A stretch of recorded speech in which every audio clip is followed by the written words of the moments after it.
ಆಕಾಶವಾಣಿ ಸಮಾಚಾರ ದರ್ಶನ ಮುಖ್ಯಾಂಶಗಳು. ರಾಷ್ಟ್ರಪತಿ ಭವನದಲ್ಲಿ ಪದ್ಮ ಪ್ರಶಸ್ತಿ ಪ್ರದಾನ ಮಾಡಿದ ರಾಷ್ಟ್ರಪತಿ ದ್ರೌಪದಿ ಮುರ್ಮು, ರಾಜ್ಯದ 8 ಸಾಧಕರ ಪೈಕಿ 3ರಿಂದ ಪ್ರಶಸ್ತಿ ಸ್ವೀಕಾರ. ವಿಧಾನ ಪರಿಷತ್ನ 7 ಸ್ಥಾನಗಳಿಗೆ ಚುನಾವಣಾ ವೇಳಾಪಟ್ಟಿ ಪ್ರಕಟ. ಜೂನ್ 18ರಂದು ಮತದಾನ. 13,52,987 ಕೋಟಿ ರೂಪಾಯಿ ವಾರ್ಷಿಕ ಸಾಲ ಯೋಜನೆ ಬಿಡುಗಡೆ ಮಾಡಲು ಬ್ಯಾಂಕರ್ಗಳ ಸಭೆ ನಿರ್ಧಾರ. ಹುಬ್ಬಳ್ಳಿ ಧಾರವಾಡ ಮಹಾನಗರ ಪಾಲಿಕೆ ವಿಭಜನೆ ಪ್ರಸ್ತಾವನೆಗೆ ಷರತ್ತುಗಳೊಂದಿಗೆ ರಾಜ್ಯಪಾಲರಿಂದ ಅನುಮೋದನೆ. ರಾಷ್ಟ್ರಪತಿ ಭವನದಲ್ಲಿ ನಡೆದ ಪ್ರಶಸ್ತಿ ಪ್ರದಾನ ಸಮಾರಂಭದಲ್ಲಿ 2026ರ ಪದ್ಮ ಪ್ರಶಸ್ತಿಗಳನ್ನು ರಾಷ್ಟ್ರಪತಿ ದ್ರೌಪದಿ ಮುರ್ಮು ಪ್ರದಾನ ಮಾಡಿದರು. 2 ಸಾಧಕರಿಗೆ ಪದ್ಮ ವಿಭೂಷಣ, 6 ಸಾಧಕರಿಗೆ ಪದ್ಮಭೂಷಣ ಮತ್ತು 58 ಗಣ್ಯರಿಗೆ ಪದ್ಮಶ್ರೀ ಪ್ರಶಸ್ತಿಗಳನ್ನು ನೀಡಲಾಯಿತು.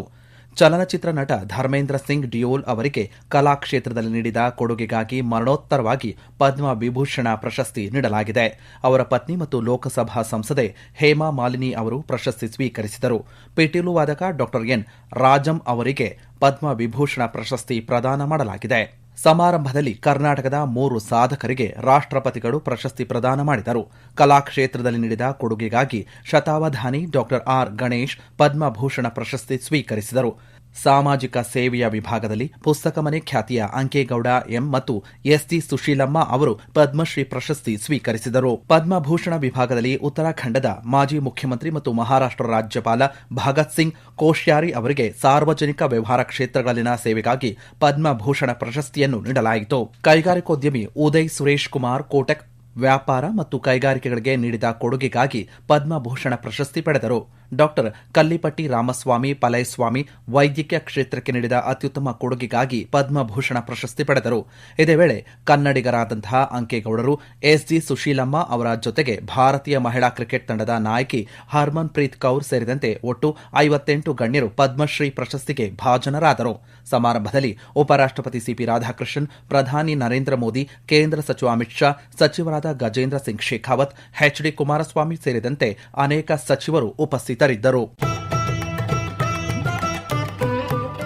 ರಾಜ್ಯಸಭಾ ಚುನಾವಣೆಯ ದಿನಾಂಕ ಘೋಷಣೆ ಬೆನ್ನಲ್ಲೇ ವಿಧಾನ ಪರಿಷತ್ ಚುನಾವಣೆಗೆ ದಿನಾಂಕ ಪ್ರಕಟಗೊಂಡಿದೆ. ಜೂನ್ 26ರಂದು ತೆರವಾಗಲಿರುವ ಪರಿಷತ್ನ 7 ಸ್ಥಾನಗಳಿಗೆ ಜೂನ್ 18ರಂದು ಚುನಾವಣೆ ನಡೆಯಲಿದೆ. ಕಾಂಗ್ರೆಸ್ನ 3, ಬಿಜೆಪಿಯ 3, ಜೆಡಿಎಸ್ನ 1 ಸದಸ್ಯರ ಅವಧಿ ಜೂನ್ನಲ್ಲಿ ಮುಕ್ತಾಯಗೊಳ್ಳಲಿದೆ. ಜೂನ್ 1ರಂದು ಅಧಿಸೂಚನೆ ಪ್ರಕಟಗೊಳ್ಳಲಿದ್ದು, ನಾಮಪತ್ರ ಸಲ್ಲಿಕೆಗೆ ಜೂನ್ 8 ಕೊನೆಯ ದಿನಾಂಕವಾಗಿದೆ. ಜೂನ್ 9ರಂದು ನಾಮಪತ್ರ ಪರಿಶೀಲನೆ ನಡೆಯಲಿದ್ದು, ನಾಮಪತ್ರ ಹಿಂಪಡೆಯಲು ಜೂನ್ 11ರಂದು ಕೊನೆಯ ದಿನಾಂಕವಾಗಿದೆ. ಮತದಾನ ಪ್ರಕ್ರಿಯೆ ಜೂನ್ 18ರಂದು ನಡೆಯಲಿದ್ದು, ಅಂದೇ ಫಲಿತಾಂಶ ಪ್ರಕಟಗೊಳ್ಳಲಿದೆ. ಬಿಕೆ ಹರಿಪ್ರಸಾದ್, ನಾಸಿರ್ ಅಹಮದ್, ತಿಪ್ಪಣ್ಣ, ಪ್ರತಾಪ್ ಸಿಂಹನಾಯಕ್, ಎನ್ ನಾಗರಾಜು, ಸುನಿಲ್ ವಲ್ಯಾಪುರೆ ಮತ್ತು ಗೋವಿಂದರಾಜು ಅವರ ಅಧಿಕಾರ ಅವಧಿ ಜೂನ್ನಲ್ಲಿ ಮುಕ್ತಾಯಗೊಳ್ಳಲಿದೆ. ವಿಧಾನಸೌಧದಲ್ಲಿ 175ನೇ ರಾಜ್ಯ ಮಟ್ಟದ ಬ್ಯಾಂಕರ್ಗಳ ಸಮಿತಿ ಸಭೆ ನಡೆಯಿತು. ಸಭೆಯಲ್ಲಿ ಒಟ್ಟು 13,52,987 ಕೋಟಿ ರೂಪಾಯಿ ಮೊತ್ತದ ರಾಜ್ಯ ವಾರ್ಷಿಕ ಸಾಲ ಯೋಜನೆಯನ್ನು ಬಿಡುಗಡೆ ಮಾಡಲು ನಿರ್ಧರಿಸಲಾಯಿತು. ಆದ್ಯತಾ ವಲಯಕ್ಕೆ 5,03,264 ಕೋಟಿ ರೂಪಾಯಿ, ಕೃಷಿ ವಲಯಕ್ಕೆ 2,50,548 ಕೋಟಿ ರೂಪಾಯಿ, ಎಂಎಸ್ಎಂಇ ವಲಯಕ್ಕೆ 2,27,208 ಕೋಟಿ ರೂಪಾಯಿ, ಶಿಕ್ಷಣಕ್ಕೆ 2,528 ಕೋಟಿ ರೂಪಾಯಿ, ಆದ್ಯತಾ ವಸತಿ ಯೋಜನೆಗೆ 9,465 ಕೋಟಿ ರೂಪಾಯಿ ಹಂಚಿಕೆ ಮಾಡಲು ನಿರ್ಧರಿಸಲಾಗಿದೆ. ಸಭೆಯ ಅಧ್ಯಕ್ಷತೆ ವಹಿಸಿದ್ದ ಸರ್ಕಾರದ ಮುಖ್ಯ ಕಾರ್ಯದರ್ಶಿ ಶಾಲಿನಿ ರಜನೀಶ್ ಅವರು ಎಲ್ಲಾ ಬ್ಯಾಂಕರ್ಗಳಿಗೆ ತಕ್ಷಣವೇ ಪ್ರತಿ ಗ್ರಾಮ ಪಂಚಾಯಿತಿಗೆ ಒಬ್ಬ ಬಿಸಿ ಸಖಿಯನ್ನು ಹಾಗೂ ದೀರ್ಘಾವಧಿಯಲ್ಲಿ ಪ್ರತಿ ಗ್ರಾಮಕ್ಕೆ ಒಬ್ಬ ಬಿಸಿ ಸಖಿಯನ್ನು ಖಚಿತಪಡಿಸುವಂತೆ ತಿಳಿಸಿದ್ದಾರೆ. ಮನೆ ಇಲ್ಲದವರಿಗೆ ಆಶ್ರಯ ಒದಗಿಸಲು ಗೃಹ ಸಾಲಗಳನ್ನು ಆದ್ಯತೆಯ ಮೇರೆಗೆ ಮಂಜೂರು ಮಾಡುವಂತೆ ಸೂಚಿಸಿದ್ದಾರೆ. ಹುಬ್ಬಳ್ಳಿ ಧಾರವಾಡ ಮಹಾನಗರ ಪಾಲಿಕೆ ವಿಭಜಿಸಿ ಧಾರವಾಡಕ್ಕೆ ಪ್ರತ್ಯೇಕ ಮಹಾನಗರ ಪಾಲಿಕೆ ಮಾಡುವ ಪ್ರಸ್ತಾವನೆಗೆ ರಾಜ್ಯಪಾಲ ಥಾವರ್ಚಂದ್ ಗೆಹ್ಲೋಟ್ ಕೆಲವು ಷರತ್ತುಗಳೊಂದಿಗೆ ಅನುಮೋದನೆ ನೀಡಿ ಮುಂದಿನ ಪ್ರಕ್ರಿಯೆಗಾಗಿ ಸರ್ಕಾರಕ್ಕೆ ಕಡತ ಕಳುಹಿಸಿದ್ದಾರೆ. ಪ್ರತ್ಯೇಕ ಪಾಲಿಕೆ ಪ್ರಸ್ತಾವನೆ ಇತ್ಯರ್ಥಗೊಳಿಸಲು ಸರ್ಕಾರವು ಕೆಲವು ನಿಬಂಧನೆ ಪಾಲಿಸಬೇಕು ಎಂದು ರಾಜ್ಯಪಾಲರು ಸರ್ಕಾರಕ್ಕೆ ಕಳುಹಿಸಿರುವ ಅನುಮೋದನೆಯಲ್ಲಿ ಷರತ್ತು ವಿಧಿಸಿದ್ದಾರೆ. ಅಸ್ತಿತ್ವದಲ್ಲಿರುವಂತಹ ಹುಬ್ಬಳ್ಳಿ ಧಾರವಾಡ ಮಹಾನಗರ ಪಾಲಿಕೆಯ ಚುನಾಯಿತ ಸಂಸ್ಥೆಯ ಅವಧಿ ಪೂರ್ಣಗೊಂಡ ನಂತರ ವಿಭಜನೆಯ ಅಧಿಸೂಚನೆಯು ಜಾರಿಗೊಳ್ಳಬೇಕು. ಸದ್ಯ ನಡೆಯುತ್ತಿರುವ ಜನಗಣತಿ ಪ್ರಕ್ರಿಯೆ ಪೂರ್ಣಗೊಳ್ಳುವವರೆಗೂ ಈಗ ಹುಬ್ಬಳ್ಳಿ ಧಾರವಾಡದಲ್ಲಿ ಅಸ್ತಿತ್ವದಲ್ಲಿರುವಂತಹ ಗಡಿಗಳನ್ನು ಬದಲಾಯಿಸದಂತೆ ಷರತ್ತು ವಿಧಿಸಲಾಗಿದೆ. ಆದರೆ ಹುಬ್ಬಳ್ಳಿ ಹಾಗೂ ಧಾರವಾಡ ಮಹಾನಗರ ಪಾಲಿಕೆಗಳಿಗೆ ಆರ್ಥಿಕ ನೆರವು ಹಾಗೂ ಆದಾಯ ವಿತರಣೆ ಲಭ್ಯವಾಗುವಂತೆ ಅಗತ್ಯ ಕ್ರಮ ಕೈಗೊಳ್ಳಲು ರಾಜ್ಯಪಾಲರು ಸಲಹೆ ನೀಡುವ ಕಡತ ಸರ್ಕಾರಕ್ಕೆ ಹಿಂದಿರುಗಿಸಿದ್ದಾರೆ. ಬದಲಾಗುತ್ತಿರುವ ತಾಂತ್ರಿಕತೆಗೆ ಅನುಗುಣವಾಗಿ ವಿದ್ಯಾರ್ಥಿಗಳನ್ನು ಜಾಗತಿಕ ಮಟ್ಟಕ್ಕೆ ಸಜ್ಜುಗೊಳಿಸಲು ಬೆಳಗಾವಿ ವಿಶ್ವೇಶ್ವರಯ್ಯ ತಾಂತ್ರಿಕ ವಿಶ್ವವಿದ್ಯಾನಿಲಯವು ನಾವೀನ್ಯತಾ ಕಾರ್ಯಕ್ರಮಗಳನ್ನು ಹಮ್ಮಿಕೊಂಡಿದೆ ಎಂದು ವಿಟಿಯು ಕುಲಪತಿ ಡಾ ಎಸ್ ವಿದ್ಯಾಶಂಕರ್ ತಿಳಿಸಿದ್ದಾರೆ. ಸುದ್ದಿಗಾರರೊಂದಿಗೆ ಮಾತನಾಡಿದ ಅವರು, ಕ್ಯಾಂಪಸ್ಗೆ ಭೇಟಿ ನೀಡುವ ಅನೇಕ ತಜ್ಞರಿಂದ ವಿಟಿಯು ಪಠ್ಯಕ್ರಮವು ದೇಶದ ಪ್ರತಿಷ್ಠಿತ ಐಐಟಿ ಸಂಸ್ಥೆಗಳಿಗೆ ಸಮಾನವಾಗಿದೆ ಎಂಬ ಶ್ಲಾಘನೆ ವ್ಯಕ್ತವಾಗುತ್ತಿದೆ ಎಂದು ತಿಳಿಸಿದ್ದಾರೆ. ತಂತ್ರಜ್ಞಾನದ ಹೊಸ ಆವಿಷ್ಕಾರಗಳಿಗೆ ವಿದ್ಯಾರ್ಥಿಗಳನ್ನು ತೆರೆದಿಡುವ ಉದ್ದೇಶದಿಂದ ವಿಶ್ವವಿದ್ಯಾಲಯದ ವತಿಯಿಂದ 25 ಕೋಟಿ ರೂಪಾಯಿ ವೆಚ್ಚದಲ್ಲಿ 19 ಕ್ಯೂಬಿಟ್ ಕ್ವಾಂಟಮ್ ಕಂಪ್ಯೂಟರ್ ಅನ್ನು ಶೀಘ್ರದಲ್ಲೇ ಸ್ಥಾಪಿಸಲಾಗುವುದು ಎಂದು ಹೇಳಿದ್ದಾರೆ. ಇಡೀ ದೇಶದಲ್ಲೇ ಇಂಟರ್ನ್ಶಿಪ್ ಪ್ಲಾಟ್ಫಾರ್ಮ್ ಒದಗಿಸಿದ ಮೊದಲ ವಿಶ್ವವಿದ್ಯಾನಿಲಯ ಎಂಬ ಹೆಗ್ಗಳಿಕೆಗೆ ವಿಟಿಯು ಪಾತ್ರವಾಗಿದೆ ಎಂದು ಸಂತಸ ವ್ಯಕ್ತಪಡಿಸಿದ್ದಾರೆ. ಈ ಡಿಜಿಟಲ್ ವೇದಿಕೆಯ ಮೂಲಕ ಈಗಾಗಲೇ 83,000 ವಿದ್ಯಾರ್ಥಿಗಳು ಮನೆಯಲ್ಲೇ ಕುಳಿತು ತಮಗೆ ಬೇಕಾದ ಕೈಗಾರಿಕೆಗಳನ್ನು ಆಯ್ಕೆ ಮಾಡಿಕೊಂಡು ಇಂಟರ್ನ್ಶಿಪ್ ಪಡೆಯುವ ಅವಕಾಶ ಕಲ್ಪಿಸಲಾಗಿದೆ. ಜಾಗತಿಕ ತಂತ್ರಜ್ಞಾನ ದೈತ್ಯ ಗೂಗಲ್ ಸಂಸ್ಥೆಯು ವಿಟಿಯು ಜೊತೆ ಒಪ್ಪಂದ ಮಾಡಿಕೊಳ್ಳಲು ಮುಂದೆ ಬಂದಿದೆ ಎಂದು ಹೇಳಿದ್ದಾರೆ. ಭಾರತದ ಯಾವುದೇ ವಿಶ್ವವಿದ್ಯಾಲಯದ ಇತಿಹಾಸದಲ್ಲಿ ಗೂಗಲ್ ಸಂಸ್ಥೆಯು ಒಪ್ಪಂದ ಮಾಡಿಕೊಳ್ಳುತ್ತಿರುವುದು ಇದೇ ಮೊದಲು.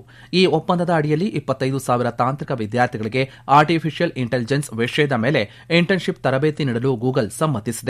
ಅಂತಾರಾಷ್ಟೀಯ ಶೃಂಗಸಭೆಯಲ್ಲಿ ಭಾಗಿಯಾಗಿ ಬಂದ ಬಳಿಕ ಈ ಒಪ್ಪಂದಕ್ಕೆ ಅಧಿಕೃತವಾಗಿ ಸಹಿ ಹಾಕಲಾಗುವುದು ಎಂದು ಕುಲಪತಿ ಡಾ ಎಸ್ ವಿದ್ಯಾಶಂಕರ್ ಸ್ಪಷ್ಟಪಡಿಸಿದ್ದಾರೆ. ಅನೇಕರು ನಮ್ಮ ಕ್ಯಾಂಪಸ್ಗೆ ವಿಸಿಟ್ ಮಾಡಿ ವಿಟಿಯುನ syllabus it is equivalent to any IIT ಅಂತ ಹೇಳ್ತಾ ಇದ್ದಾರೆ. ಇಲ್ಲಿನ ಸ್ಕಿಲ್ ಲ್ಯಾಬ್ ಅನ್ನ ನೋಡಿ ಅನೇಕರು ಇವತ್ತು ಯುವಿಸಿ ಇಂದ ಮೊನ್ನೆ ಬಂದಿದ್ರು, ನಮ್ಮ ಜೊತೆ ಒಡಂಬಡಿಕೆ ಮಾಡಿಕೊಂಡು ಅಲ್ಲಿನ ಮಕ್ಕಳಿಗೆ ಇಲ್ಲಿ ತಂದು ಟ್ರೈನಿಂಗ್ ಮಾಡಬೇಕು ಅಂತ ಹೇಳಿ ಅಲ್ಲಿನ ಡೈರೆಕ್ಟರ್ ಬಂದಿದ್ರು ತ್ರಿಪಾಠಿ ಅವರು. ನಿಮ್ಮಲ್ಲೇ ನಾವು ಎಂಒಯು ಮಾಡಿಕೊಂಡು ಟ್ರೈನಿಂಗ್ ಅನ್ನ ಕೊಡಬೇಕು ಅಂತ ಹೇಳ್ತಾ ಇದ್ದಾರೆ. ನಾವು ಇನ್ನು ಮುಂದಿನ ದಿನಗಳಲ್ಲಿ ಈಗ 25 ಕೋಟಿಯನ್ನ ಕೊಟ್ಟು 19 ಕ್ಯೂಬಿಟ್ ಕ್ವಾಂಟಮ್ ಕಂಪ್ಯೂಟರ್ ಅನ್ನ ನಾವು ಎಸ್ಟಾಬ್ಲಿಷ್ ಮಾಡ್ತಾ ಇದ್ದೀವಿ. ಇಂಥ ಅನೇಕ ಬದಲಾವಣೆಗಳು ಬದಲಾಗುತ್ತಿರುವ ತಾಂತ್ರಿಕತೆಗೆ ಅನುಕೂಲವಾಗಲಿ ಅಂತ ಹೇಳಿ ವಿದ್ಯಾರ್ಥಿಗಳನ್ನೇ ಎಕ್ಸ್ಪೋಸ್ ಮಾಡಬೇಕು ಅಂತ ಹೇಳಿ ನಾವಿಂತ ಅನೇಕ ಕಾರ್ಯಕ್ರಮಗಳನ್ನ ಹಾಕೋತೀವಿ. ನಾವು ಮಾಡ್ತಿರೋ ಕಾರ್ಯಕ್ರಮವು ಪ್ರತಿಯೊಂದು ಹೊಸದು.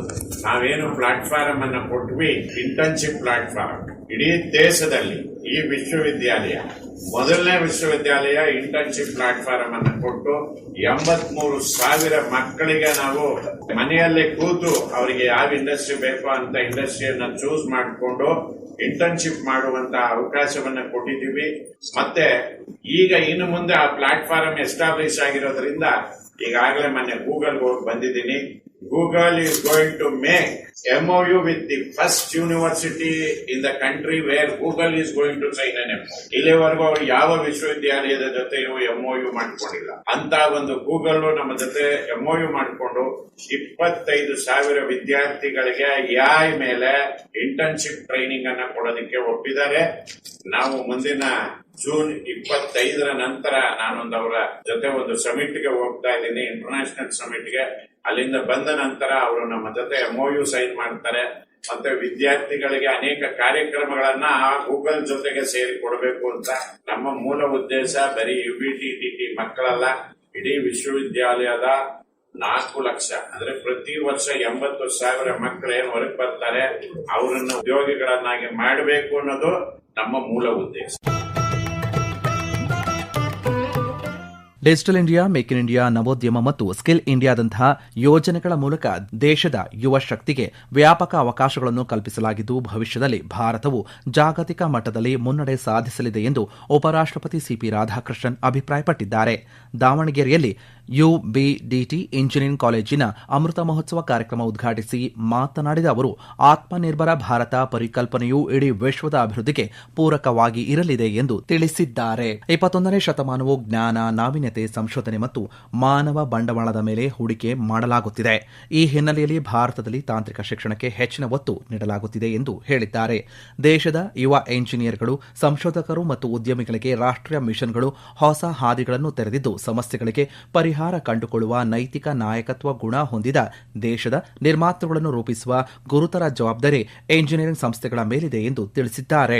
The nation has placed strong emphasis on initiatives such as Digital India, Make in India, Startup India, Skill India, and today semiconductor manufacturing, and also the green energy. And this Atmanirbhar Bharat is going to dictate the terms for the entire world in the future. That means we are not going to dictate terms negatively, but we are going to dictate terms in the most positive way. So the entire humanity will be benefited out of the development of India. The national missions are opening opportunities for young engineers, researchers, innovators, and the entrepreneurs. 21st century belongs to the nations that invest in knowledge, innovation, research, and human capital. Engineering institutions have a crucial responsibility to nurture problem solvers, innovators, ethical leaders, and nation builders. In line with the vision of Viksit Bharat 2047, I am happy to learn that the college has taken important initiatives in strengthening the research and innovation through the AICTE Idea Lab, drone technology, laboratory, advanced research, infrastructure, and innovation ecosystem. ಕಾರ್ಯಕ್ರಮದಲ್ಲಿ ರಾಜ್ಯಪಾಲ ಥಾವರ್ಚಂದ್ ಗೆಹ್ಲೋಟ್, ಆದಿಚುಂಚನಗಿರಿ ಮಹಾಸಂಸ್ಥಾನ ಮಠದ ಪೀಠಾಧ್ಯಕ್ಷರಾದ ನಿರ್ಮಲಾನಂದನಾಥ ಸ್ವಾಮೀಜಿ, ಮಾಜಿ ಸಚಿವರಾದ S S Mallikarjun, doctor M C Sudhakar ಸೇರಿದಂತೆ ಹಲವು ಗಣ್ಯರು ಭಾಗಿಯಾಗಿದ್ದರು. ಇದಕ್ಕೂ ಮೊದಲು ಉಪರಾಷ್ಟಪತಿಯವರು ಬೆಂಗಳೂರಿನಲ್ಲಿ ನಡೆದಂತಹ ಆರ್ಟ್ ಆಫ್ ಲಿವಿಂಗ್ ಅಂತಾರಾಷ್ಟೀಯ ಕೇಂದ್ರದ 45ನೇ ವಾರ್ಷಿಕ ಸಮಾರಂಭವನ್ನು ಉದ್ದೇಶಿಸಿ ಮಾತನಾಡಿ, ಭಕ್ತಿ ಎಂದರೆ ನಮ್ಮ ಬಗ್ಗೆ, ನಮ್ಮ ಕುಟುಂಬ, ನಮ್ಮ ಸಮಾಜ, ರಾಷ್ಟ್ರ ಮತ್ತು ಒಟ್ಟಾರೆಯಾಗಿ ಮಾನವ ಕುಲದ ಸಮರ್ಪಣೆ ಎಂದು ತಿಳಿಸಿದ್ದಾರೆ. ಜೀವನದ ಪ್ರತಿಯೊಂದು ಕ್ಷಣವನ್ನು ಆನಂದಿಸುವುದು ಒಂದು ಕಲೆ ಎಂದು ಹೇಳಿದ್ದಾರೆ. ಧ್ಯಾನ, ಜ್ಞಾನ, ಗಾನ ನಮ್ಮ ಜೀವನ ಮತ್ತು ವ್ಯಕ್ತಿತ್ವವನ್ನು ಶ್ರೀಮಂತಗೊಳಿಸುತ್ತದೆ ಎಂದು ಅಭಿಪ್ರಾಯಪಟ್ಟಿದ್ದಾರೆ. ಪ್ರಧಾನಿ ನರೇಂದ್ರ ಮೋದಿ ಸರ್ಕಾರ 12 ವರ್ಷಗಳನ್ನು ಪೂರೈಸಿದೆ.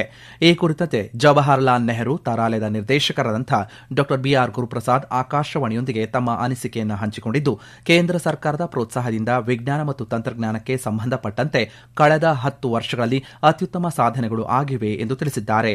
ಅಂತರಿಕ್ಷ, ರಕ್ಷಣೆ, ಅರೆವಾಹಕ, ಕೈಗಾರಿಕೆಗಳಿಗೆ ಪ್ರೋತ್ಸಾಹ ಸಿಕ್ಕಿದ್ದು, ಸಂಶೋಧನೆಯ ಅಭಿವೃದ್ಧಿಗೆ ಸಂಬಂಧಪಟ್ಟಂತೆ ಧನ ಸಂಪನ್ಮೂಲವೂ ದೊರೆತಿದೆ ಎಂದು ಹೇಳಿದ್ದಾರೆ. ಕಳೆದ ಒಂದು ದಶಕದ ಸುಮಾರಿನಲ್ಲಿ ಭಾರತ ಸರ್ಕಾರದ ಅನೇಕ ಪ್ರೋತ್ಸಾಹಗಳಿಂದಾಗಿ ದೇಶದಲ್ಲಿ ವಿಜ್ಞಾನ ಹಾಗೂ ತಂತ್ರಜ್ಞಾನಕ್ಕೆ ಸಂಬಂಧಿಸಿದಂತೆ ಅತ್ಯಂತ ಕಣ್ಣಿಗೆ ಕಟ್ಟುವಂತಹ ಚಟುವಟಿಕೆಗಳು ನಡೆದಿವೆ. ಇದು ಅಂತರಿಕ್ಷ ಕ್ಷೇತ್ರದಲ್ಲಿರಬಹುದು, ರಕ್ಷಣಾ ಕ್ಷೇತ್ರದಲ್ಲಿರಬಹುದು, ಸೆಮಿಕಂಡಕ್ಟರ್ಸ್ ಇವುಗಳ ಕ್ಷೇತ್ರದಲ್ಲಿರಬಹುದು, ಹೊಸದಾಗಿ ಪ್ರಾರಂಭವಾಗುತ್ತಾ ಇರುವಂತಹ ಸಣ್ಣ ಪುಟ್ಟ ಉದ್ದಿಮೆದಾರರು ಏನಿರ್ತಾರೆ, ವಿಜ್ಞಾನ ಹಾಗೂ ತಂತ್ರಜ್ಞಾನಕ್ಕೆ ಸಂಬಂಧಿಸಿದಂತೆ, ಕೈಗಾರಿಕೆಗೆ ಸಂಬಂಧಿಸಿದಂತೆ ಅವುಗಳಿಗೆ ಪ್ರೋತ್ಸಾಹ ನೀಡೋದು, ಜೊತೆಗೆ ಈ ಸಂಶೋಧನೆ ಮತ್ತು ಅಭಿವೃದ್ಧಿ ಇವುಗಳಿಗೆ ಸಂಬಂಧಿಸಿದಂತೆ ಧನ ಸಂಪನ್ಮೂಲಗಳನ್ನು ವ್ಯಾಪಕವಾಗಿ ಒದಗಿಸೋದು, ಇವೆಲ್ಲ ಭಾರತ ಸರ್ಕಾರ ಕೈಗೊಂಡಿರುವಂತಹ ದಿಟ್ಟತನದ ಕ್ರಮಗಳು. ಇವು ನಮ್ಮ ದೇಶ ವಿಜ್ಞಾನ ಹಾಗೂ ತಂತ್ರಜ್ಞಾನ ಕ್ಷೇತ್ರದಲ್ಲಿ ಮತ್ತಷ್ಟು ಮೇಲೇರೋದಕ್ಕೆ ಸಹಾಯ ಆಗ್ತಾ ಇದೆ. ಇದಕ್ಕೆ ಸಂಬಂಧಿಸಿದಂತೆ ಮೊದಲನೇದಾಗಿ ಭಾರತ ಸರ್ಕಾರ ವಿಜ್ಞಾನ ಹಾಗೂ ತಂತ್ರಜ್ಞಾನದ ಅಭಿವೃದ್ಧಿ ಏನಿದೆ, ಇದು ಇವತ್ತು ನಮ್ಮ ದೇಶದ ಪ್ರಿಯಾರಿಟೀಸ್ ಅಂತ ನಾವೇನು ಹೇಳ್ತೀವಿ, ಅಂದ್ರೆ ಆದ್ಯತೆ ಯಾವುದಕ್ಕಿದೆ ನಮ್ಮ ದೇಶದಲ್ಲಿ, ಆ ಆದ್ಯತೆಗೆ ಸಂಬಂಧಿಸಿದಂತೆ ಅದೇ ದಿಕ್ಕಿನಲ್ಲೇ ಇವು ಕೂಡ ಸಾಗುವಂತೆ, ಇದರಿಂದ ದೇಶ ಮತ್ತಷ್ಟು ಎತ್ತರಕ್ಕೆ ಇರುವಂತೆ ವಿಜ್ಞಾನ, ತಂತ್ರಜ್ಞಾನ ಹಾಗೂ ಅದಕ್ಕೆ ಪೂರಕವಾಗಿ ಆರ್ಥಿಕ ಕ್ಷೇತ್ರದಲ್ಲಿ ಮೇಲೆ ಇರುವಂತೆ ಮಾಡೋದ್ರಲ್ಲಿ ಸಹಕಾರಿಯಾಗಿದೆ, ಯಶಸ್ವಿಯಾಗಿದೆ ಅಂತ ಹೇಳ್ಬೋದು. ಈ ನಡುವೆ ಈ ಕುರಿತಂತೆ ಪ್ರತಿಕ್ರಿಯಿಸಿರುವ ಆರ್ಥಿಕ ತಜ್ಞ ನವೀನ್ ಕುಮಾರ್, ಪ್ರಧಾನಿ ನರೇಂದ್ರ ಮೋದಿಯವರು ಆಡಳಿತಕ್ಕೆ ಬಂದ ಬಳಿಕ ಬ್ಯಾಂಕ್ ಖಾತೆಗಳನ್ನು ತೆರೆಯುವುದು ಸುಲಭವಾಗಿದೆ ಎಂದು ತಿಳಿಸಿದ್ದಾರೆ. ಡಿಜಿಟಲ್ ಬ್ಯಾಂಕ್ಗಳ ಮೂಲಕ ಖಾತೆ ತೆರೆಯುವುದು ಸುಲಭವಾಗಿದ್ದು, ಜನರು ವ್ಯವಹಾರಿಕವಾಗಿ ಹೆಚ್ಚು ಭಾಗಿಯಾಗುತ್ತಿದ್ದಾರೆ ಎಂದು ಅಭಿಪ್ರಾಯಪಟ್ಟಿದ್ದಾರೆ. ಈ ನಡುವೆ ಕೇಂದ್ರ ಸರ್ಕಾರದ ನೇರ ಹಣಕಾಸು ನೆರವು ಮತ್ತು ಆದಾಯದ ಬೆಂಬಲದ ಕಿಸಾನ್ ಸಮ್ಮಾನ್ ನಿಧಿ, ಬೆಳೆ ವಿಮೆ ಮತ್ತು ಅಪಾಯ ನಿರ್ವಹಣೆ, ಫಸಲ್ ಬಿಮಾ ಯೋಜನೆ ಸೇರಿದಂತೆ ಹಲವು ಯೋಜನೆಗಳನ್ನು ಬೆಳಗಾವಿಯಲ್ಲಿ ಯಶಸ್ವಿಯಾಗಿ ಅನುಷ್ಠಾನಗೊಳಿಸಲಾಗಿದೆ ಎಂದು ಬೆಳಗಾವಿಯ ಕೃಷಿ ಇಲಾಖೆಯ ಜಂಟಿ ನಿರ್ದೇಶಕ ಎಚ್.ಡಿ. ಕೋಳೇಕರ ತಿಳಿಸಿದ್ದಾರೆ. ಕೃಷಿ ಉತ್ಪನ್ನಗಳ ವೃದ್ಧಿಯಿಂದ ರೈತರ ಆರ್ಥಿಕ ಸಬಲತೆ ಹೆಚ್ಚಿ ರೈತರ ಕಲ್ಯಾಣಕ್ಕೆ ಕಾರಣವಾಗಿದೆ ಎಂದು ಅವರು ಅಭಿಪ್ರಾಯಪಟ್ಟಿದ್ದಾರೆ. ಇದುವರೆಗೂ ಸಮಾಚಾರ ದರ್ಶನ ಕೇಳಿದಿರಿ. ಸುದ್ದಿ ಸಂಪಾದಕರು ಆಕಾಶವಾಣಿ ಬೆಂಗಳೂರು ಪ್ರಾದೇಶಿಕ ಸುದ್ದಿ ವಿಭಾಗದ ಸಹಾಯಕ ನಿರ್ದೇಶಕರಾದಂತಹ ತುಕಾರಾಮ ಗೌಡ ಜಿ.